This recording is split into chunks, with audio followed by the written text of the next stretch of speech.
हिंगोरजा में सहाफ़ी इतिहाद खैरपुर पारा बदनड़ बदमनी ऐं दौलतपुर में सहाफ़ी जमाल महमूद खोड़ो खां फुरलुट ख़िलाफ़ एहतजाज कयो वियो। संदन चवणु आहे त सिंध में सहाफ़ी गैर महफ़ूज़ बणिजी विया आहिनि। जमाल महमूद खां फुरलुट कंदड़ जवाबदारनि खे फौरी गिरफ़्तार कयो वञे।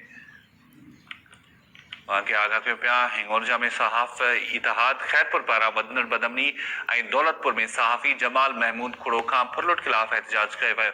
तफ़सील मालूम कंदासीं अब्दुल जब्बार चांग खां। जी अब्दुल जब्बार, छा तफ़सील आहिनि वधीक? जी बिल्कुल, शायद तव्हांखे ॿुधाईंदो हलां त सहाफ़ी इतिहाद खैरपुर पारां सिंध में वधंदड़ बदमनी ऐं दौलतपुर थाणे जी हद में प्रेस क्लब सूबोगुर जो सदर सहाफ़ी जमाल महमूद खोड़ो खां फुरलुट वाक़े जे ख़िलाफ़ अॼु हिंगोरजा में सहाफ़ियुनि गुलाम हुसैन चांग, चमन राजपर, हाकिम सतो, अज़ीज़ मेमण, ज़ाहिद गुल सोलंगी, सिकंदर सुञो, मुबशर जांगर ऐं ॿियनि जी अॻुवाणी में एहतजाजी मुज़ाहिरो करे धरणो हयो वियो। एहतजाज कंदड़नि मुतालबो कयो त सहाफ़ी जमाल महमूद खोड़ो खां फुरलुट थियल सामान वापसि करायो वञे।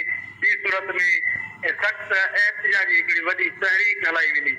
जी शायद ठीक है, वॾी महिरबानी अब्दुल जब्बार चांग अपडेट करण जे लाइ। हिंगोरजा मां वाक़िए आगाह कयोसीं जिते सहाफ़ी इतिहाद खैरपुर पारां वधंदड़ बदमनी ऐं दौलतपुर में सहाफ़ी जमाल महमूद खोड़ो खां फुरलुट ख़िलाफ़ एहतजाज कयो वियो।